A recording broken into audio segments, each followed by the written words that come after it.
and Whirler, but there's a lot of target bans you have to throw at Huma. Fiora also to the top lane. So I can answer my own question. Godbro can play Corki because he played it last week, and that was the game where they won without any deaths on Huma. They were like 0-11 or 0-12, I think. 12-0, sorry, when you look at IHG. So back to this champion select. You mentioned top lane with that Jax being banned out. Fiora gone, Gangplank gone, Shen gone. Graves is a top laner. He's gone. Yeah. Lulu now as well. Could be a top laner. Tom Kench is up, but it's not... well, I guess it doesn't matter for Whirler because he doesn't have to carry off it. Yeah. So Millenium should probably grab Tom Kench here and just go, okay, we'll see what you want to pick up. Kindred, a reminder for anybody just joining us, 6.1 is not available due to the bug that was seen in the Vitality Origin game in the European LCS. Oh, Kalista first pick. Okay, over to Hansama. That leaves Tam Kench open. It leaves a lot open. Yeah, that's really, like, to have 6 top lane bans and then you go, I want an 80 carry. Yeah. I guess at the same time as if you are looking for Tam Kench, then it's not exactly like you find yourself in a... Don't worry, I broke my pen. You find yourself in a situation where it's like, well, we have to rush this, otherwise we've got no options for top lane. We did just see the Gnar matchup, so there are still things available. Also, Lyssandra's up as a top lane pick that is a flex pick. Yeah, Lysandra is up. Just like broke your pen in rage. I was like, look at all these picks that are open. It's okay. The top flew off. Yeah. I'm glad it didn't like fling over. Yeah. Into me. That's good. It didn't fling into me. So looking at these 2 picks, it could be Morgana. Just recast, maybe denying that from Masterwork. We also know he's an Alistar player, so it can works just go in, the other in one. both situations at this point. So you can take the Alistar now, or you can't really take the Alistar as confidently. Sure. With the Morgana locked in. Or then from here, you also pick Alistar, and you put like the Morgana in a different lane. And Godbro did have that game of Morgana mid last week. He did okay on it as well. It was pretty solid. Like, it was good, but denied any kind of push. Like, oh, you want to push into me? Tormented.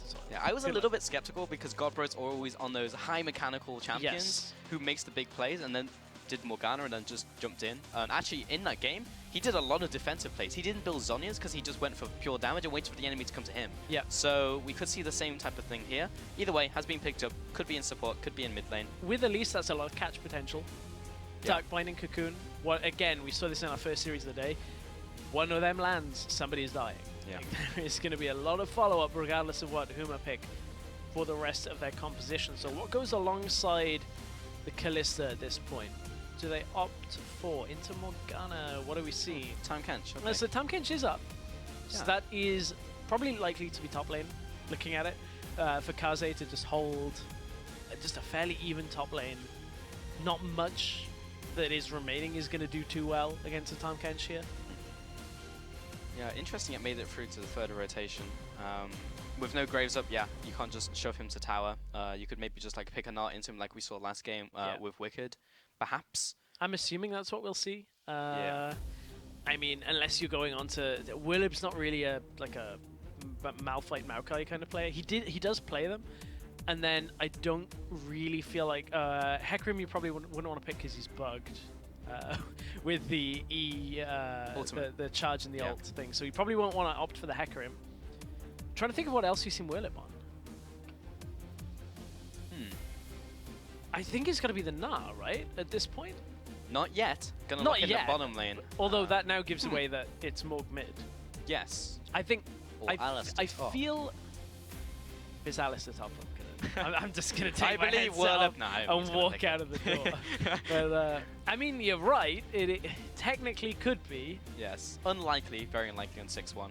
Yeah. Rest in peace. No, I feel like that's Morg mid, Ali support, and then they're waiting on a top laner. I guess they're trying to look at what the rest of Millennium pick up here, because if they pick up a big component to stop any pushes like an Anivia, then there is a little bit of a hesitation about picking something like a Gnar, which is going to look to be off in a side lane. If you can never push past the Anivia, it kind of gets stalled out. Then again, the rest of Millennium doesn't have the most wave clear here, so Anivia will have to be with the rest of the pack. So it could be the inverse of that. Is it if you pick something that's going to get ahead against the Tahm Kench and will draw a second person over, maybe that opens up opportunities on the map for the rest of the team. It's very interesting that they let through Anivia, but then Gangplank, Shen, Lulu are picks you have to get out of there. Shen maybe less so, but Pretty just went ham on that pick. I want to see how he does against Godbro, assuming it's against the Morgana. Should be able to just neutralize the lane. It should be a farming lane for the most part, but it's really what Pretty did once he got to the mid lane, mid game rather, and started roaming about. So we'll see how that one goes down. But yeah, giving Pretty Anivia, that's a bold play. It is. Now we're looking for the top laner. We didn't really touch too much on the Tristana that was picked up. So Tristana into the Kalista tends to be a pretty good matchup for Tristana. Generally, Tristana, though, has to wait for like the second item to become really effective when the game opens up. Kalista will be better when it comes to fighting just a little earlier. That could be a problem for Huma if this game does get... well, actually, I guess if it gets slowed too much, it becomes their favor now.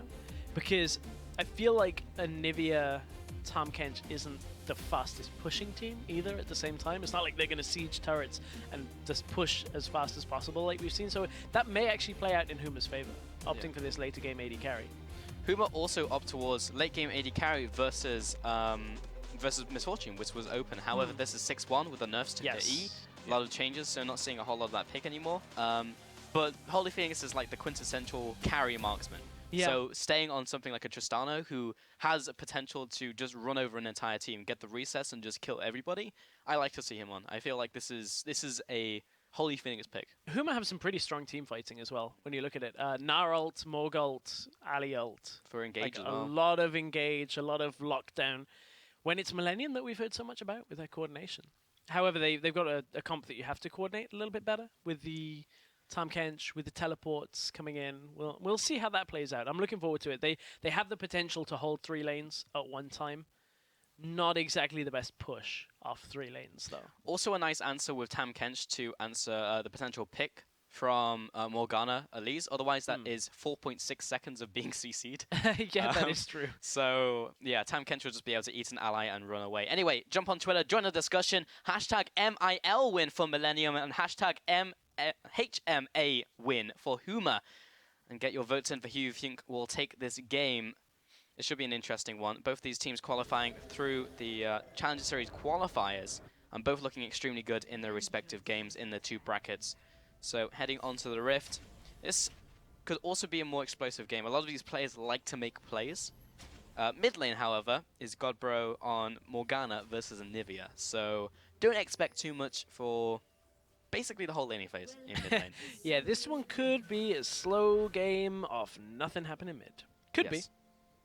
Could also be a fast game. Yeah. We'll see. I don't think so. I mean, if a Binding lands or a Flash Frost lands, yes, but because those are going to be max range if they hit, you could stay there, go AFK, come back, and then still have time to dodge it. So what this feels like is the equivalent of old school, like, you know, old warfare, where it's like, we will meet you in this field, on this hill, on this day, at this time, and we will fight. They can just like arrange like 32 minutes. That's probably when we're going to want to fight. You come with your army and items. I'll come with mine. Like, and we'll settle it like men on the battlefield. All right.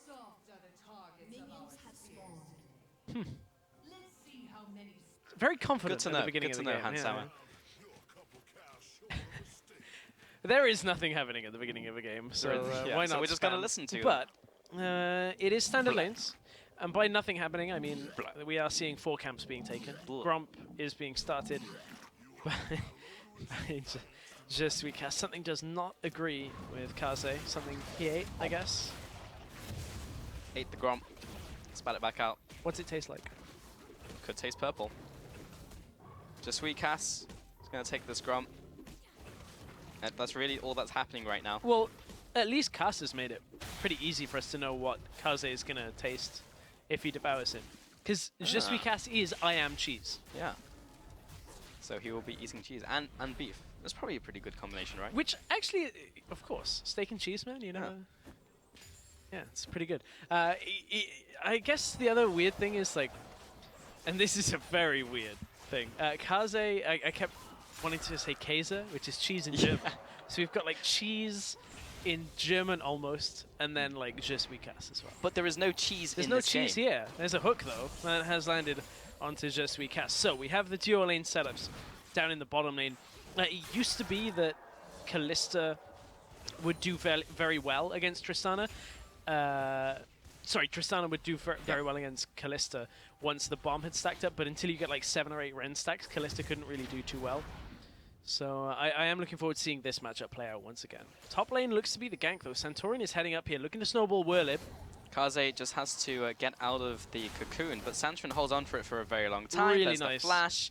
That was really nice. Holding on for so long meant that Kaze had to flash in that situation. Yeah, that was a game of like, do you almost set up the kind of the prediction cocoon, or do you send it straight at Kaze? I like it. Gets the flash reliably, pulls back now, is likely to re-gank that lane, but Kaze already in a bit of trouble up in top lane. Yeah, in that situation as well, when it's all on one spell, it can come down to reactions for Kaze. Like, he doesn't need to like predict when it's going to counter and flash and then get cocoon. You can actually have time to flash it on reaction. But go ahead. Sorry, on that point, there is a bit of a difference though for players like Santorin, EUCS, even to Godbro and Whirlib, where if you've played in an offline environment like the LCS where ping is like 8, there is a difference though when it comes to reaction times playing on Challenger, when obviously you're playing online connected via your own connections. So there is a variance on that. So that's why sometimes we don't see those instant reaction flashes. Yeah, it's very true.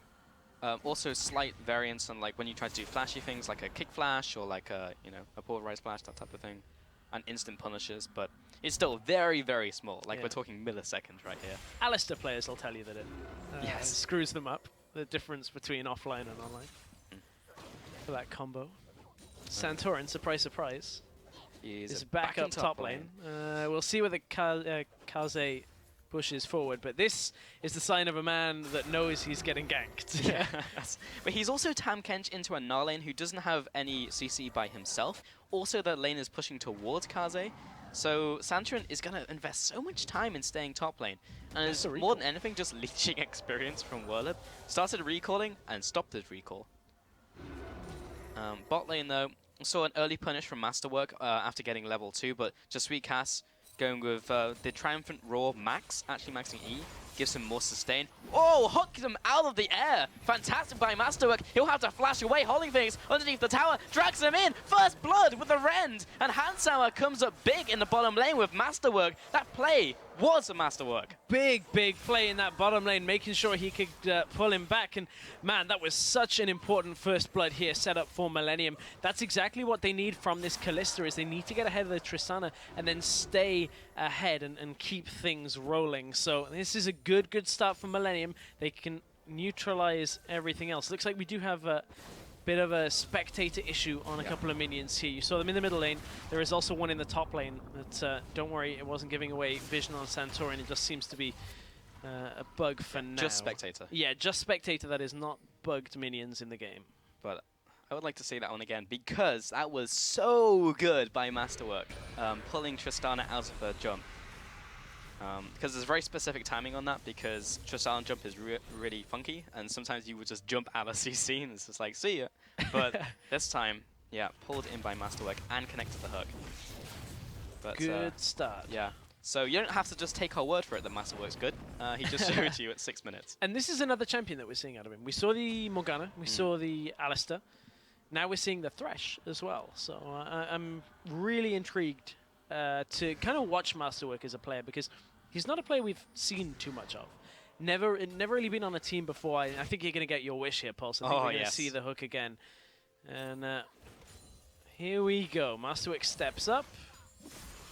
Play so right on the tip. Just the tip connected there. And Holy Phoenix, that was it. That was like the whole story. In for the Rend. So something that made that even better was he cleared the minion wave with the Flay as well. And with that knowledge, with them low enough, he was able to hook through the minion wave that would have been there. Otherwise, it would have hit a caster minion. So that was so well set up by Masterwork. I cannot stress how good that was. It really, really was. So Millenium right now, that is pretty much one of the biggest differences between these two teams. The kill is the big difference, and that has transitioned into 20 CS lead. 4-hand Sama down in that bottom lane. Santorin's been spotted on the top side, so Kaze will know. But you know, we were talking about these AD carries, the story between like an internationally recognized AD carry, like I'm pretty confident that if you spoke to players that kind of keep up with Worlds or Wildcard, Holy Phoenix is beyond recognizable, especially with you know, his very unique looks, the Khal Drogo look. Fearsome. Yeah, I mean, I'd be afraid of that if I was... He's so young as well when we first saw him. Like 17, 16, jump in by Josui Cass, knocks Hansama into the tower, but he was already attacking minions, so it's not going to help that much. Now throws Masterwork into the fight. Once again, picks up that kill, but with Godbro and Whirlup here, Masterwork should be going down. It was still a 1-for-2 over to Millenium, so advantage over to Huma, but getting the best out of a bad situation. One thing we didn't really catch on to earlier was the double teleport setup by Huma, so making sure they have map control in whichever lane they choose to appear in. Millenium very quickly, though, reacting on the top side into the red buff, making sure they can take out whatever they can. Godbro neutralizes the middle lane push. And so Millenium are still reacting, even despite being the teleport down. Millenium are still ahead when it comes to the gold as well. I do not want Dyoko to fight Go. That will mess me up quite badly. But it's going to happen at some point, so... Yeah, at some point it will, don't worry. Just like Santorin and Centurius. Yes. I nearly messed that one up. But in this situation, how is Kaze going to deal with Whirlib getting further and further ahead? Now, Whirlib opted for the pickaxe, now has Jorum's Fist as well. That's going to make him tankier every single time. Currently at 115 over 150 of the minions, or killing a unit, the minions killed. So he's getting there, but not quite tanky enough yet. I'm just interested to see whether Whirlib gets to a point where he can reliably 1v1 Kaze all the time. Oh, aggressive play by Holy Things, jumping in there will get immediately hooked by Masterwork, who carries on the damage, and Hamsama just instantly rents him, and there's the kill. What? That was a weird one by Holy Phoenix. Part of me think, he just jumped on the spot. He hopped like a small distance and then didn't really have the follow-up. That was really weird to see. Yeah, mid lane just trading off. Lands a Flash Frost and another E. Not going to pick up the kill. Godbro flashes away. I mean, Pretty didn't have anything else there, but Kaze in the top lane took down Santorin and is now onto Whirlip. Whirlip trying to get the last auto onto Joko, gets it, hops through the tower, and also the Q onto Kaze for the slowdown. There is no one around this area, and the frantic pings from Kaze. Please finish him up. Please get him. And Whirlip knows this. He walks into the top lane. At the very least, he can get an execute. Right. Oh. But Whirlip just hops over the wall. Hop, hop. Where's the hop? Like, as soon as it's available, he gets... This is a little bit greedy. He jumps away from the leg, flashes here. over the wall. Whirlip gets away. No way did Whirlip just get out of that. That was so good from Whirlip to get out of that. Just knew that as soon as he got dangerous game, can get back away under the turret, and then just the great escape starts. And man, that was good. Here's the setup for this, though. And this is how Santorin got caught. Had to rappel up. And, just a flash into the Devour is exactly what was necessary. Here comes the banking on dangerous game here off the auto attack. So he's already moving forward, hops off the minion, gets himself away. So nice play by Whirlib. And then from there it was just the guess of like, where's he going? Yeah. There was also the rest of the team tracking what was happening on the minimap, because you saw red pings go onto where Pretty was moving. So Whirlip had information of where to go. That's why he pathed left. And then he goes into this, but Kaze is looking for the lick, and Whirlip's also tracking this, so then has to flash away, hop into the flash, and gets away from it. That was so good. What we didn't really talk about in that situation was that Hansama was taking Dragon at the same time. So it was a good little pickup for Whirlip in that top lane. And it just resulted in the global going over, so big trade. I would still say somewhat in favor of Millenium, in the sense that they now get the extra damage in that. However, Whirlip does get that extra kill, gets a bit tankier, closer to his items, has a lot of gold on him right now. I think he's just waiting. Yeah, there we go. Frozen Mallet has been picked up. Had to wait for the last bit of gold to actually get a pink ward as well. Yeah. Good guy, Whirlip. Stayed in base for the pink ward. Yeah, that is good from a solo laner. You often see them just go for their big item. It's Yeah, like, all right, I'm done, let's go. I'm out of here. I've got like 60 gold. I could wait a few more seconds, but nah, I want to get out. He's already got a lot of damage with the red buff and also the Frozen Mallet. Credit where it's due, though. I do want to mention very quickly in that last replay, Kaze to start off The engage sidestepped a cocoon from Santorin at almost point-blank range, which was really nice to see. Just mentioning that because it was good. But, you don't need to excuse yourself for mentioning something that happened, Pulse. Yeah, but it happened like 30 seconds ago. That's all right. Don't worry. Okay. It's fine. Thank you. Glad I had the permission for that one. You're excused. Did you get a parental guidance slip? Yeah. I did, yes. Okay, Joko good. got a parental guidance slip to take that pink ward. Maybe gonna go top lane now. Kaze. The tower goes down to Whirlib, and Whirlib will carry on chasing because he's got the ultimate. And also Mega Gnar. Joko coming in though and closing in. Santorin's also there. This is a 2 versus 2. Kaze does not have that much damage, but still has the ability to devour. Turning onto Santorin because he's the squishy one and picks up the kill. Whirlib needs to get out of here. He's going into mini form, but now the rest of the team, the cavalry, has arrived. Who's it gonna go over to?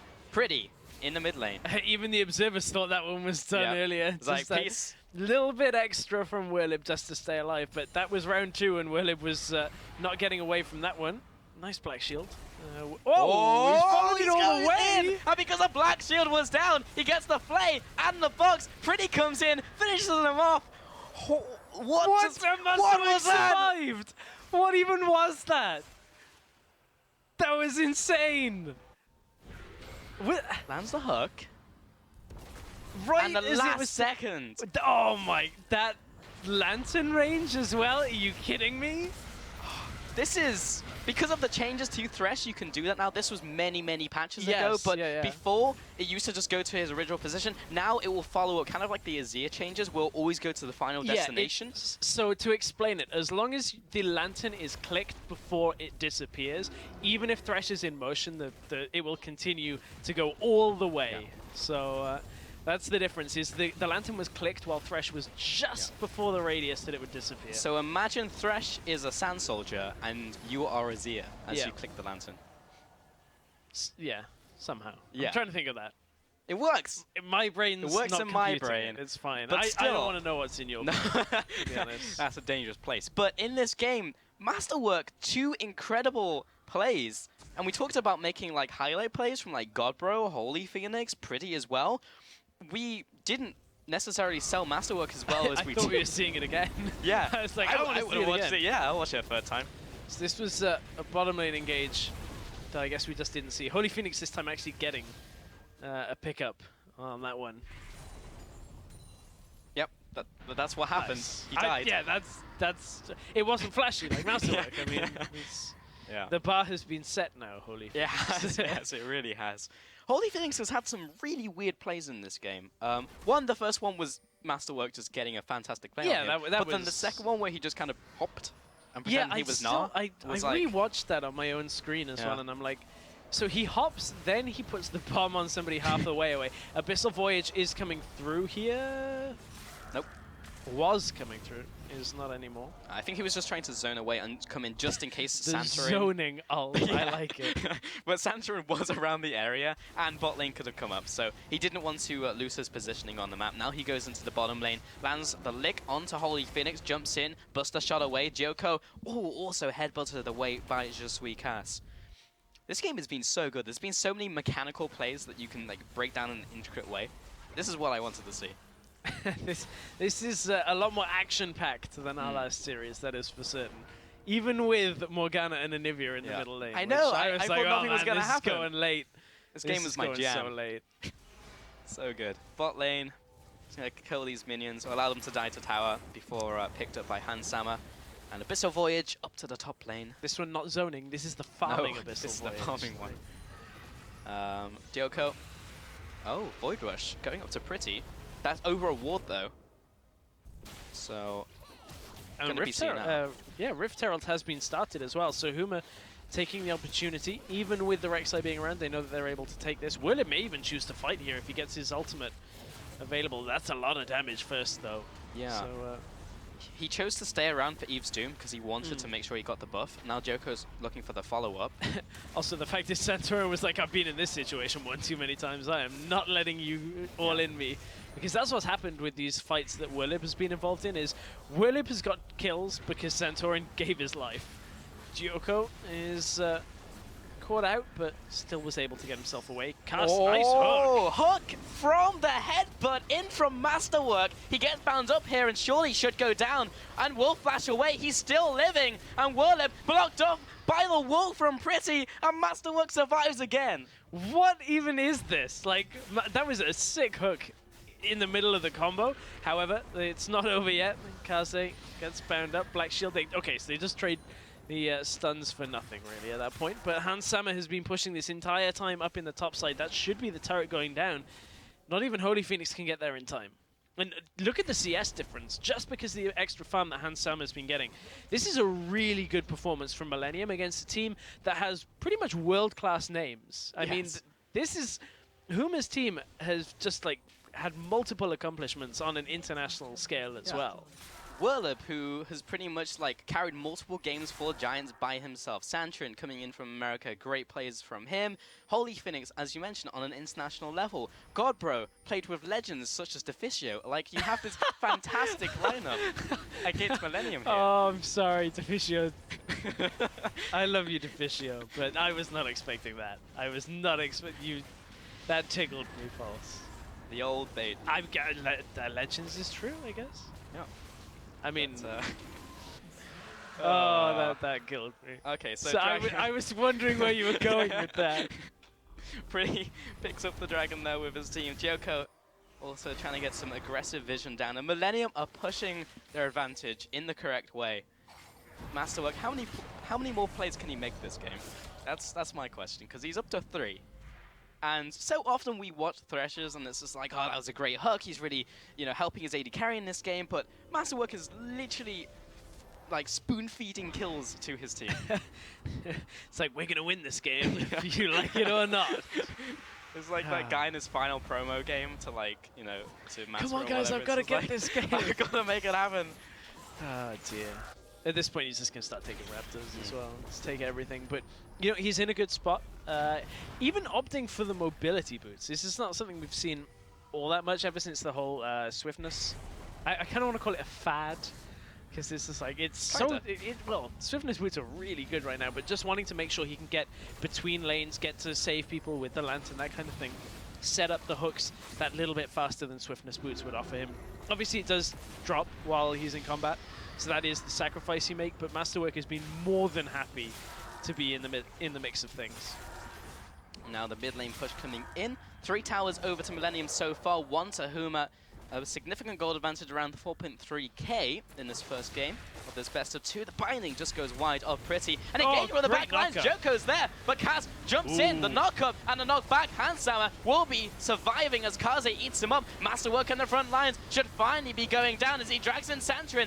Finally, he can die, and Whirlip comes into the back lines, throws them into the wall with the Nara ultimate, and Kaze eats him up, spits him out, picks up the kill. 2-1. Millenium come out big once again. Millenium are looking really strong in these skirmishes, and every time Santorin tries to get himself into these fights, he is just not tanky enough, and he's been caught out time and time again because of it. It's not been like individual errors on his part, it's just that Whirlip and Santorin have not been able to pick off their prey fast enough that they haven't turned around and output so much damage.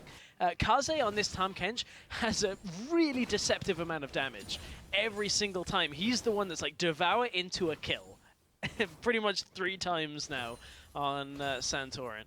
Yeah, exactly 3 times, because he has 3 kills there, and Santrin has 3 Yeah, deaths. it's just, you know, when you're not quite sure about the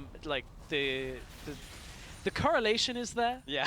But it's just like, I'm like, maybe it was all 3 times. I'm pretty sure. I remember. Let's 2 go from with top. yes. That was more of like a skirmish with a lot of people, so I don't like only attribute it to that.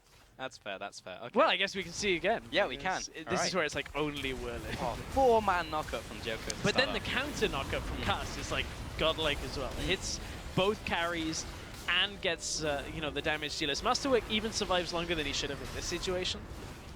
Gets the hook on Santorin as well. That was what spelled the end for Santorin in this fight. It wasn't the Devour from Kaze. That was what got Whirlip in the end. Okay, okay. See? Debunked. See, this is why we don't draw conclusions from just plain statistics. Holding my hands up. Holding my hands up. But yeah, of course Masterwork wouldn't have died without accomplishing anything. Of course he planned that hook in the middle of the team fight. 1, 2, and 6. You sound like a fanboy now. I'm starting to. I am a big fan. long time of masterwork. Anyway, we'll start a blog with like clippings and pictures. Like I will. My get senpai. That. I will. Don't tempt me. Yeah, so good. Gone for the I have the Equinox as well. Sometimes see that on Threshers. Sitting in the top lane. Whirlib is there with the rest of the team though. We've got Kaze split pushing. He has teleport. Whirlib does not. That's the key difference in this one as he pushes down the bottom lane. Time Kench will get there eventually. He's not a super fast split pusher, but he does have double knockup. Some wave clear. Double knockup from Kaz, but he has to pop ultimate. Does it a little late perhaps. He gets dragged into the team by Masterwork. Kaze into the back. Underneath the turret is taking so much damage and should fall to the tower shot. He goes down top laner for support, but Pretty lands the Flash Frost on 2 players. Gyoko bound up. There's the 4.6 seconds of CC coming in from Huma. Didn't really matter as they didn't really have follow-up and the rest of Millenium were there. Hook gonna go wide.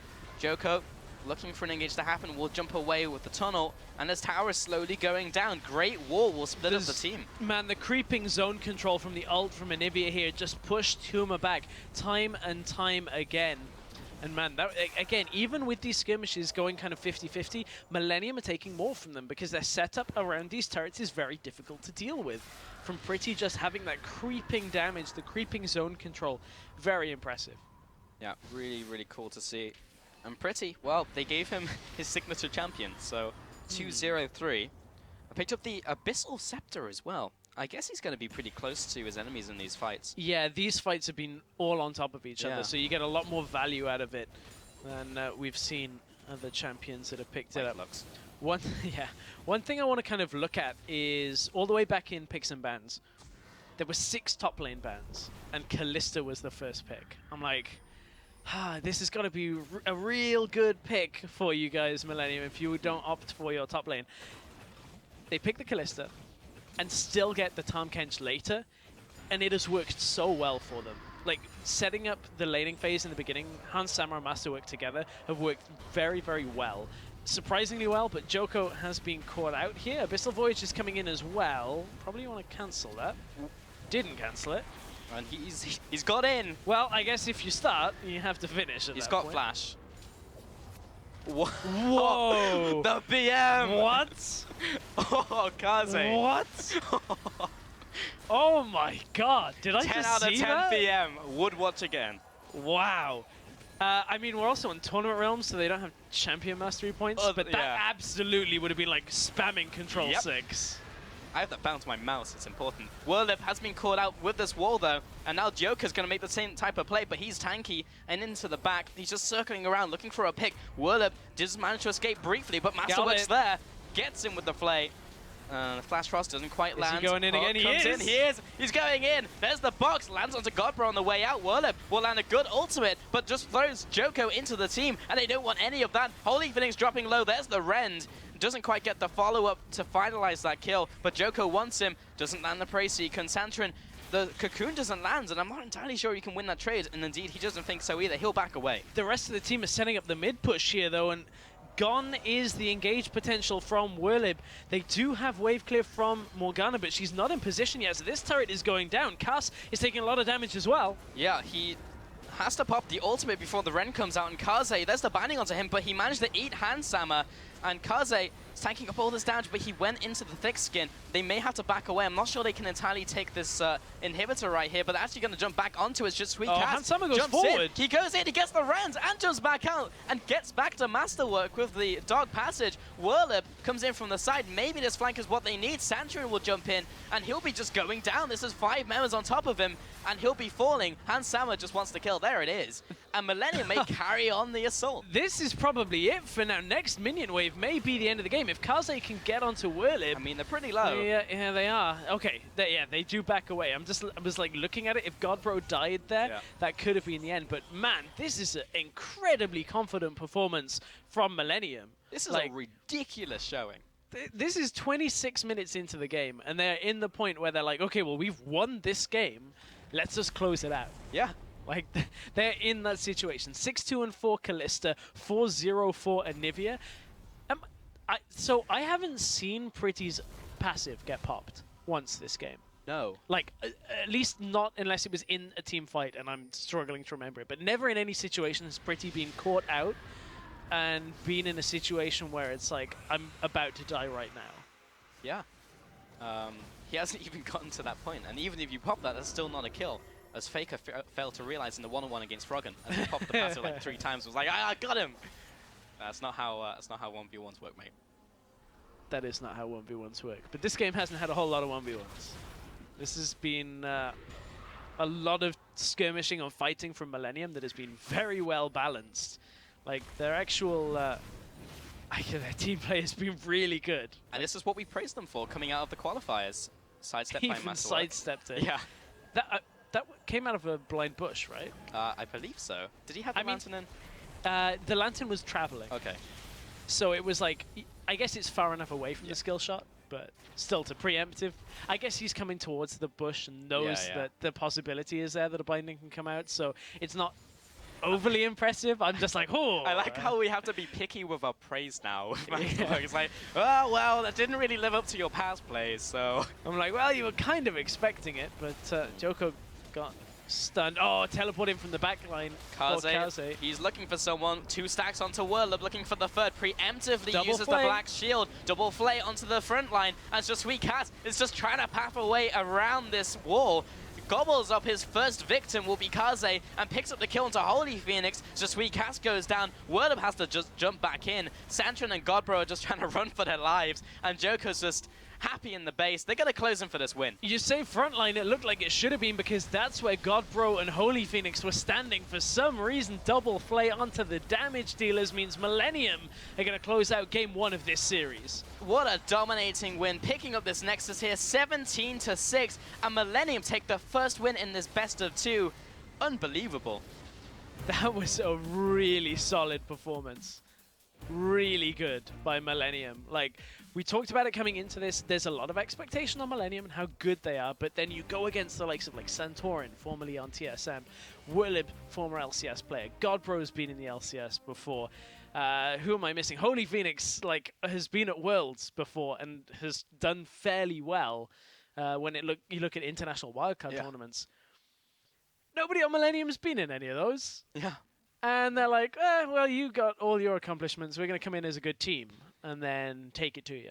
That was real good. Team play comes out on top, and a lot of these players, we've got a bunch of French players as well, French organization, basically rebuilt the team from scratch and have a gaming house and have been in the gaming house for a while now. So their preparation coming in to this split has been really good and has definitely paid off. I mean, I thought they were good coming out of the qualifiers. I didn't think they were that good. I saw Huma.